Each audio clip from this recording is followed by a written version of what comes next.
Hello friends, welcome to the study with Mayank. मैं हूं आपका मयंक।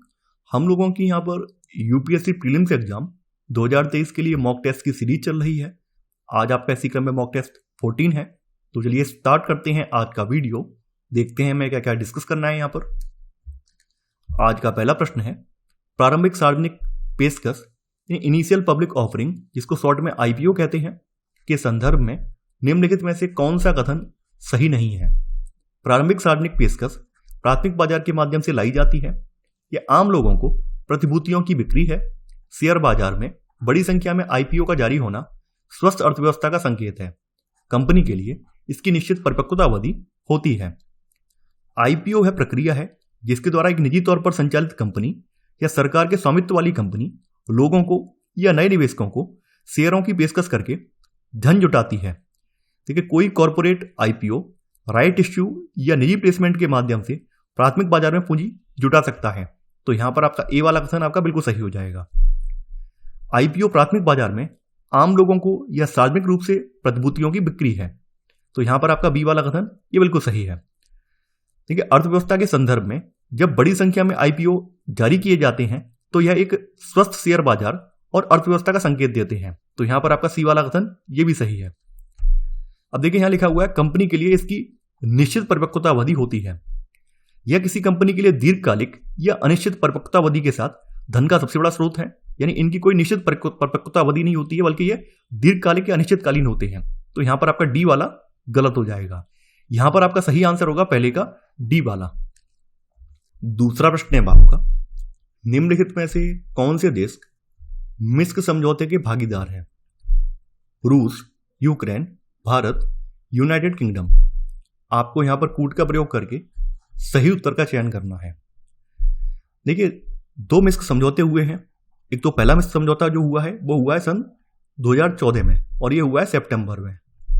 और दूसरा मिन्स्क समझौता जो हुआ है ये हुआ है 2015 में, मार्च के महीने में ये समझौता हुआ है।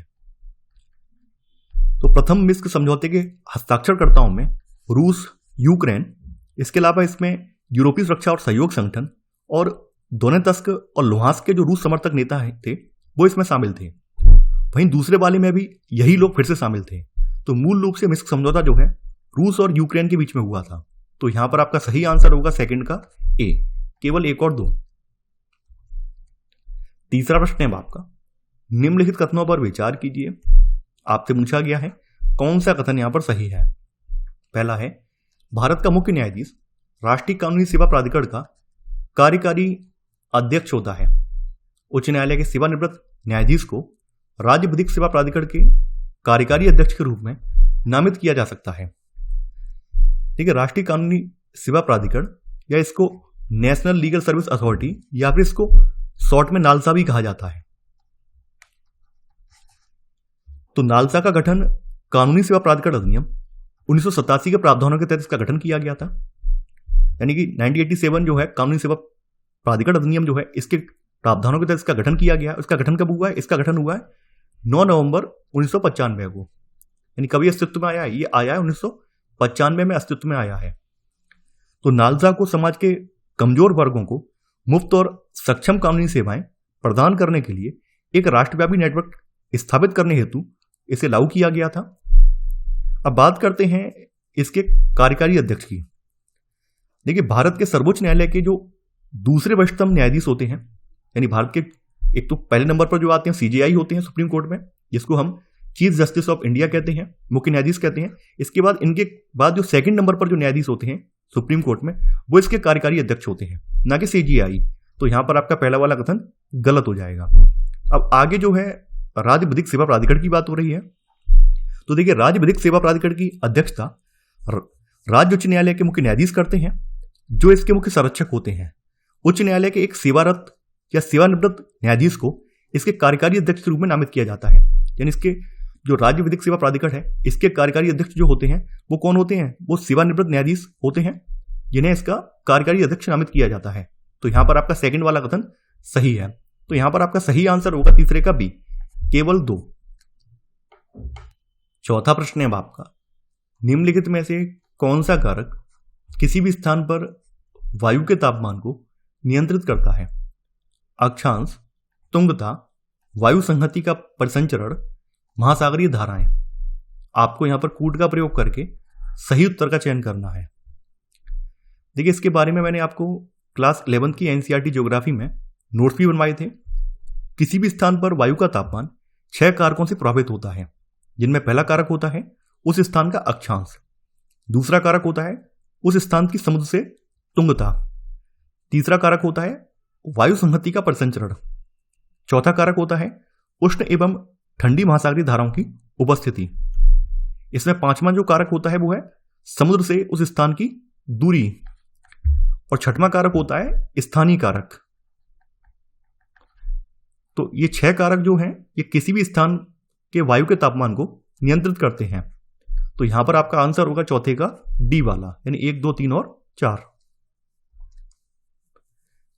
पांचवा प्रश्न है आपका, निम्नलिखित में से कौन सा या कौन से स्थान सही हैं, ये आपको बताना है।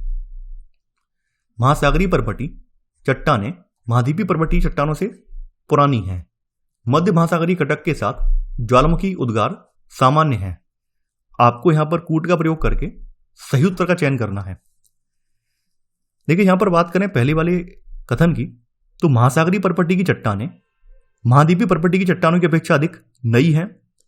महासागरीय पर्वतीय की चट्टानें कहीं भी 200 मिलियन वर्ष से अधिक पुरानी नहीं मिलेंगी, जबकि कुछ महाद्वीपीय चट्टानें जो हैं वो 3200 मिलियन वर्ष पुरानी हैं। यानी कहने का मतलब ये है कि यहां पर कौन सी चट्टानें पुरानी हैं, यहां पर सबसे ज्यादा पुरानी जो चट्टानें हैं ये महाद्वीपीय चट्टानें पुरानी हैं, ना कि महासागरीय पर्वतीय की चट्टानें। तो यहां पर आपका पहला वाला कथन गलत हो जाएगा। सेकंड वाला जो कथन है आपका, यह कथन सही है। मध्य महासागरीय कटकों के साथ साथ ज्वालामुखी उद्गार सामान्य क्रिया है, और ये उद्गार इस क्षेत्र में बड़ी मात्रा में लावा भार निकालते हैं। तो यहां पर आपका सेकंड वाला कथन ये सही है। देखिए, मैं यहां पर एक बार लिख दे रहा हूं, जो आपकी महासागरीय पर्वतीय की चट्टानें हैं ये कितनी वर्ष पुरानी है, ये 200 मिलियन वर्ष पुरानी है, 200 मिलियन ईयर।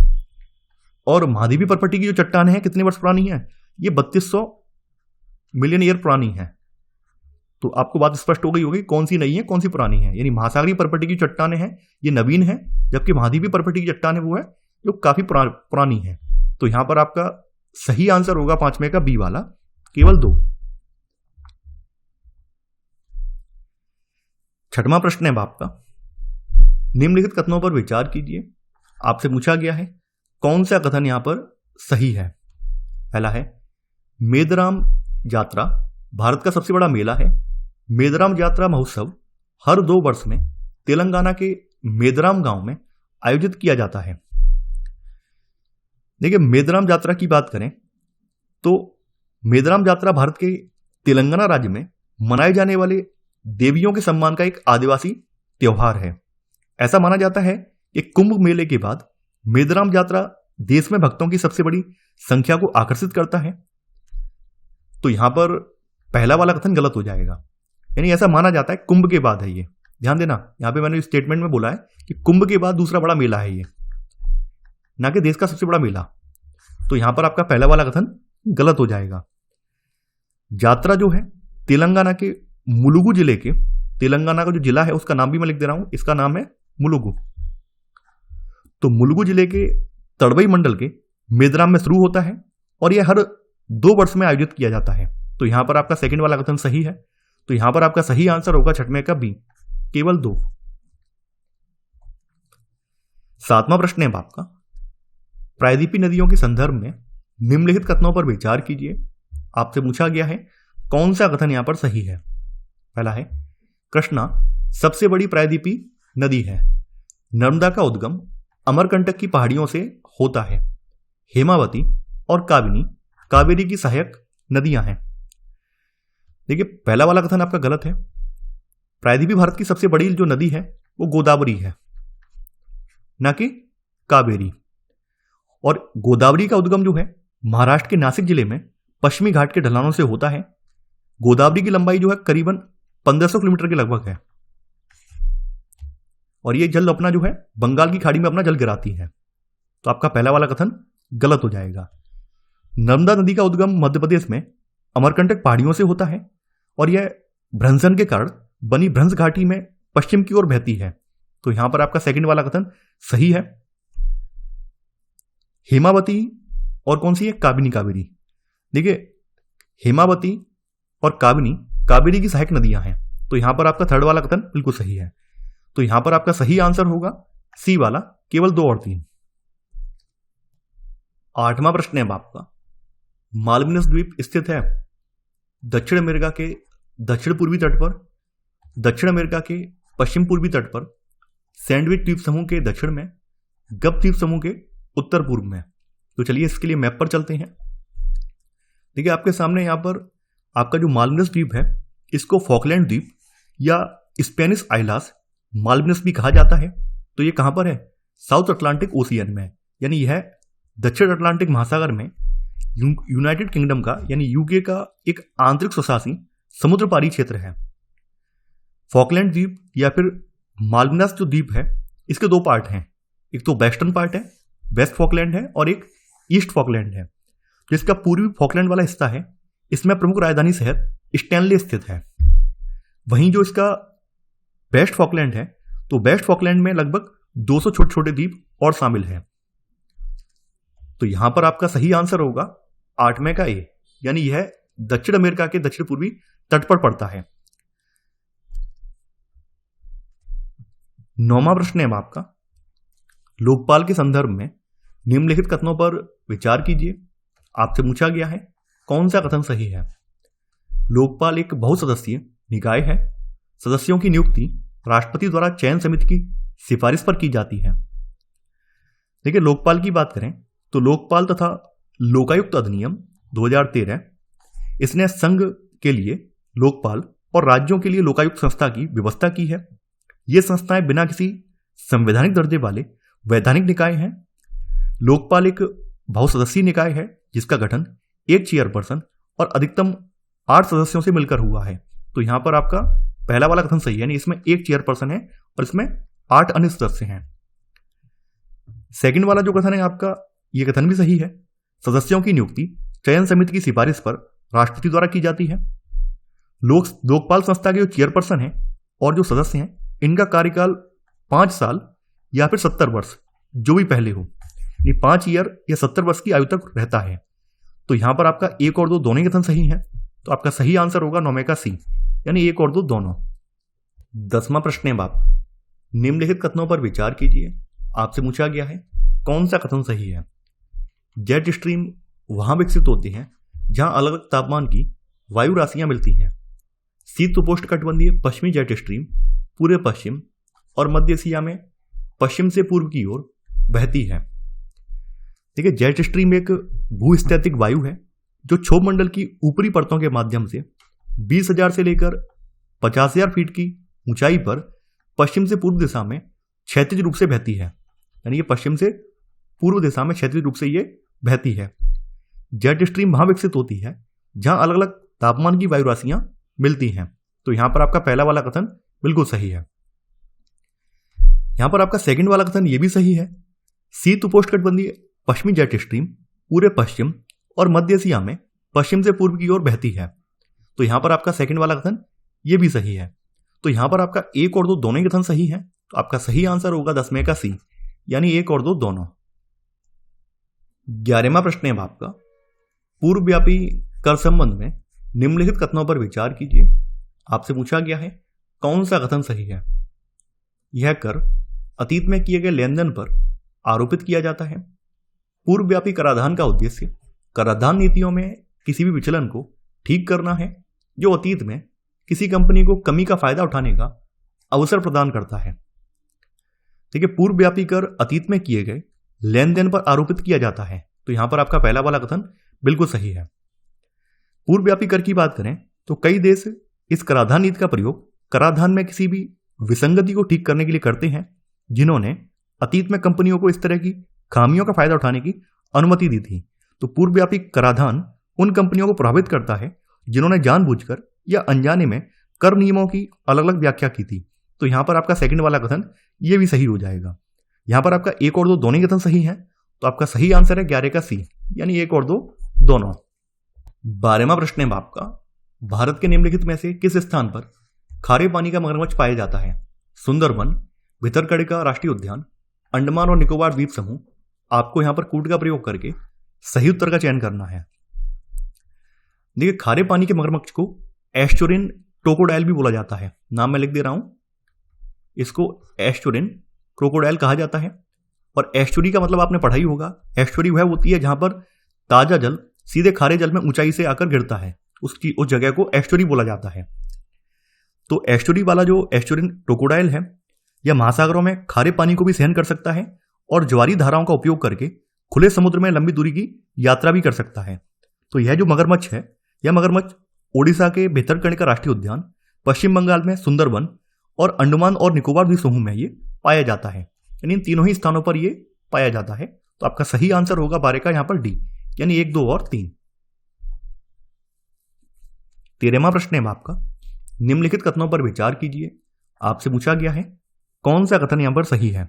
पहला है, प्रवासन जनसंख्या परिवर्तन का एक महत्वपूर्ण निर्धारक है। व्यापक परिवार नियोजन कार्यक्रम 1952 में भारत सरकार द्वारा शुरू किया गया था।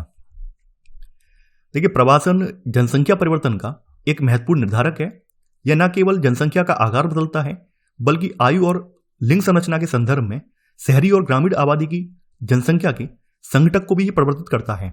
तो यहां पर आपका पहला वाला कथन बिल्कुल सही है। सेकंड वाला कथन यहां पर यह भी सही है। भारत सरकार ने वर्ष 1952 में व्यापक परिवार कल्याण कार्यक्रम शुरू किया। परिवार कल्याण कार्यक्रम ने स्वैच्छिक आधार पर जिम्मेदार और नियोजित मातृत्व को बढ़ावा देने की मांग की है। तो यहां पर आपका सेकंड वाला कथन यह भी सही है। यहां पर आपका 1 और 2 दोनों ही कथन सही है। तो आपका सही आंसर है 13 का सी, यानी 1 और 2 दोनों।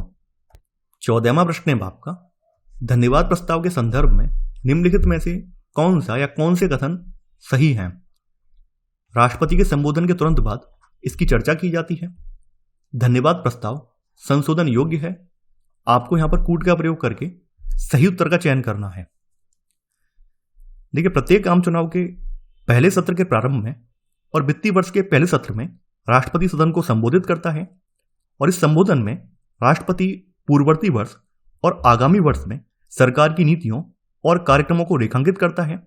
राष्ट्रपति के संबोधन को ब्रिटेन के राजा के भाषण से लिया गया है और यह संबोधन जो है धन्यवाद प्रस्ताव के नाम से जाना जाता है।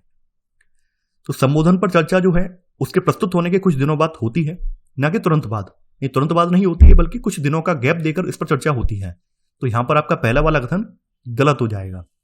यहां पर आपका सेकंड वाला कथन बिल्कुल सही है।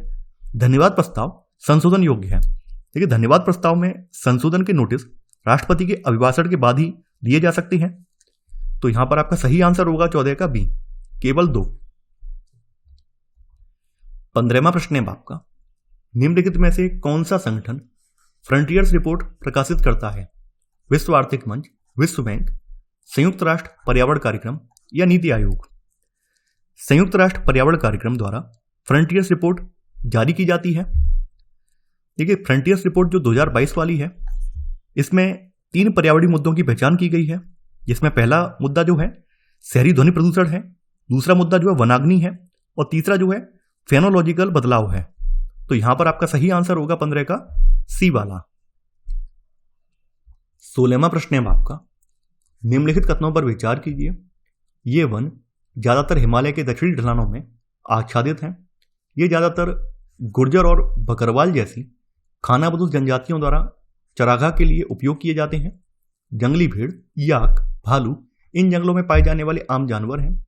उपरोक्त कथन निम्नलिखित में से किस वन का सबसे उपयुक्त वर्णन करते हैं। मैंग्रोव वन, पर्वतीय वन, कांटेदार वन और झाड़ियां, उष्णकटिबंधीय पर्णपाती वन। देखिए, यहां पर जो विशेषताएं बताई गई हैं ये पर्वतीय वनों की विशेषताएं हैं और ये वन जो है ज्यादातर हिमालय के दक्षिणी ढलानों, दक्षिणी और उत्तर पूर्व भारत में उच्च ऊंचाई वाले स्थानों पर पाए जाते हैं। तो यहां पर आपका पहला वाला कथन बिल्कुल सही है। गुज्जर और बकरवाल जैसी खानाबदोश जनजातियों द्वारा चरागाह के लिए इनका बड़े पैमाने पर उपयोग किया जाता है। तो यहां पर आपका जो सेकंड वाला ये भी इनसे मैच कर रहा है। इसके अलावा इन जंगलों में पाए जाने वाले सामान्य जानवर हैं कश्मीरी हिरन, चित्तेदार हिरन, जंगली भेड़, जैक खरगोश, तिब्बती मृग, याक, हिम तेंदुआ, गिलहरी, झवरा सिंग वाला जंगली बकरा, भालू, भेड़ और मोटे बालों वाली बकरियां इनमें शामिल हैं। ये सभी जानवर जो हैं ये इन्हीं जंगलों का पार्ट हैं। तो इन जंगलों को जो है, इन पर्वतीय वनों को आर्द्र शीतोष्ण प्रकार के वन भी कहा जाता है। तो यहां पर आपका सही आंसर होगा 16 का बी वाला। 17वां प्रश्न है आपका, पर्वतमाला योजना के संदर्भ में निम्नलिखित कथनों पर विचार कीजिए। आपसे पूछा गया है कौन सा कथन सही है। इस योजना को सार्वजनिक निजी भागीदारी के तहत शुरू किया जाएगा। पर्वतमाला योजना को विशेष रूप से भारत के उत्तर पूर्वी राज्यों हेतु डिजाइन किया गया है। तो केंद्रीय बजट 2022-23 में पर्वतीय क्षेत्रों में कनेक्टिविटी में सुधार के लिए राष्ट्रीय रोपवे विकास कार्यक्रम पर्वतमाला की घोषणा की गई है। इस योजना को सार्वजनिक निजी भागीदारी के तहत शुरू किया जाएगा। तो यहाँ पर आपका पहला वाला कथन बिल्कुल सही है। यह योजना पर्यटन को बढ़ावा देने के साथ साथ यात्रियों हेतु कनेक्टिविटी और सुविधा में सुधार करने से संबंधित है। आपका यहाँ पर सेकंड वाला कथन सही नहीं है। यहाँ पर लिखा हुआ है कि यह विशेष रूप से उत्तर पूर्वी राज्यों से संबंधित है। ये गलत है। देखिए, यह योजना वर्तमान में उत्तराखंड, हिमाचल प्रदेश, मणिपुर, जम्मू कश्मीर और अन्य पूर्वोत्तर राज्यों में शुरू की जा रही है। तो यहाँ पर आपका केवल पहला वाला कथन सही है। तो आपका सही आंसर है 17 का ए, केवल एक। 18वां प्रश्न है आपका, निम्नलिखित कथनों पर विचार कीजिए। आपसे पूछा गया है कौन सा कथन सही है। छोलुंग सुक्फा अहोम साम्राज्य का संस्थापक था। लचित बोरफुकन सराई घाट के युद्ध में अपने नेतृत्व के लिए जाने जाते थे। देखिए, यहाँ पर व्यक्ति का नाम है छोलुंग सुक्फा। तो छोलुंग सुक्फा जो है ये 13वीं शताब्दी के अहोम साम्राज्य के संस्थापक थे, जिन्होंने 6 शताब्दियों तक असम पे शासन किया था। तो यहाँ पर आपका पहला वाला कथन बिल्कुल सही है। अब यहाँ पर अगला नाम है लचित बोरफुकन का। तो लचित बोरफुकन ने वर्ष 1671 में हुए सराई घाट के युद्ध में अपनी सेना का प्रभावी नेतृत्व किया, जिससे असम पर कब्जा करने का मुगल सेना का प्रयास विफल हो गया था। तो यहाँ पर आपका सेकंड वाला कथन ये भी सही है। तो यहाँ पर आपका 1 और 2 दोनों ही कथन सही हैं। तो आपका सही आंसर है यहाँ पर 18 का सी, यानी 1 और 2 दोनों। 19वां प्रश्न है आपका, बायोस्फीयर रिजर्व के संदर्भ में निम्नलिखित कथनों पर विचार कीजिए। आपसे पूछा गया है कौन सा कथन सही है। बायोस्फीयर रिजर्व संयुक्त राष्ट्र शैक्षिक, वैज्ञानिक और सांस्कृतिक संगठन यूनेस्को द्वारा दिया गया एक अंतर्राष्ट्रीय पदनाम है। मुरा द्रवा डेन्यूब को दुनिया का पहला 5 कंट्री बायोस्फीयर रिजर्व घोषित किया गया था। देखिए, बायोस्फीयर रिजर्व यूनेस्को द्वारा प्राकृतिक और सांस्कृतिक परिदृश्यों के सांकेतिक भागों के लिए दिया गया एक अंतर्राष्ट्रीय पदनाम है, जो स्थलीय या तटीय पारिस्थितिक तंत्रों के बड़े क्षेत्रों या दोनों के संयोजन को शामिल करता है। तो यहां पर आपका पहला वाला कथन बिल्कुल सही है। बायोस्फीयर रिजर्व प्रकृति के संरक्षण के साथ साथ आर्थिक और सामाजिक विकास तथा संबद्ध सांस्कृतिक मूल्यों के रखरखाव को संतुलित करने का एक प्रयास करता है। हाल ही में संयुक्त राष्ट्र शैक्षिक, वैज्ञानिक और सांस्कृतिक संगठन यानी यूनेस्को द्वारा मुरा द्रवा डेन्यूब को विश्व का प्रथम 5 देशों का बायोस्फीयर रिजर्व घोषित किया गया है। तो यहां पर आपका सेकंड वाला कथन बिल्कुल सही है। अब देखिए, ये कहां पर पड़ेगा। यह बायोस्फीयर रिजर्व मुरा द्रवा और डेन्यूब नदियों के 700 किलोमीटर के क्षेत्र में और ऑस्ट्रिया, स्लोवेनिया, क्रोएशिया, हंगरी तथा सर्बिया में फैला हुआ है। यानी ये यूरोप में है, और यूरोप में 5 देश कौन कौन से हैं। ऑस्ट्रिया है, इसमें स्लोवेनिया है, क्रोएशिया है, हंगरी है और सर्बिया है। तो इन 5 देशों में ये फैला हुआ है।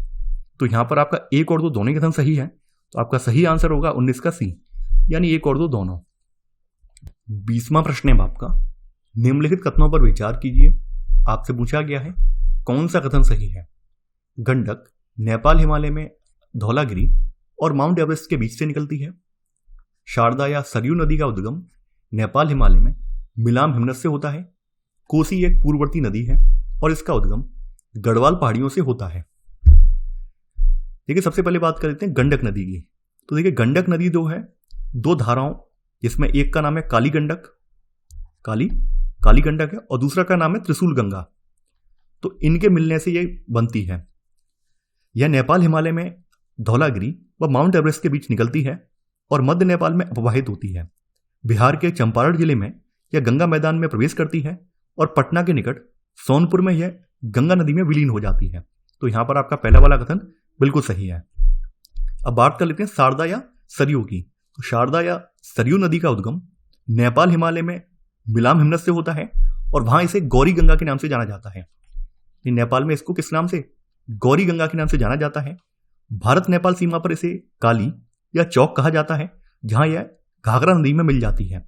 तो यहां पर आपका सेकंड वाला कथन ये भी सही है। अब कोसी की बात करते हैं। देखिए कोसी एक पूर्ववर्ती नदी है और यहां लिखा हुआ है इसका उद्गम गढ़वाल पहाड़ियों से होता है, ये गलत है। कोसी एक पूर्ववर्ती नदी है जिसका स्रोत तिब्बत में माउंट एवरेस्ट के उत्तर में है और वहां से इसकी मुख्य धारा अरुण निकलती है। नेपाल में मध्य हिमालय को पार करने के बाद इसमें पश्चिम से सोन कोसी और पूर्व से तमूर कोसी मिलती है। अरुण नदी से मिलकर यह सप्तकोसी नदी का निर्माण करती है। तो यहां पर आपका तीसरा वाला गलत है, केवल 1 और 2 सही है। तो आपका सही आंसर होगा 20 का ए, केवल 1 और 2। 21वां प्रश्न है आपका, सोलोमन द्वीप स्थित है ऑस्ट्रेलिया के उत्तर पूर्व में, ऑस्ट्रेलिया के दक्षिण पूर्व में, फिजी के दक्षिण में, पापुआ न्यू गिनी के पश्चिम में। तो चलिए एक बार मैप पर चलते हैं और वहां पर इसको देखते हैं। देखिए ये आपका ऑस्ट्रेलिया महाद्वीप है और ऑस्ट्रेलिया महाद्वीप के आप देख पा रहे हैं कहां पर पड़ रहा है, उत्तर पूर्व में, यानी ये ऊपर वाला हिस्सा नॉर्थ है और इस साइड वाला हिस्सा जो है इसका पूर्व है और ये पड़ रहा है इस साइड में, यानी ये उत्तर पूर्व में है।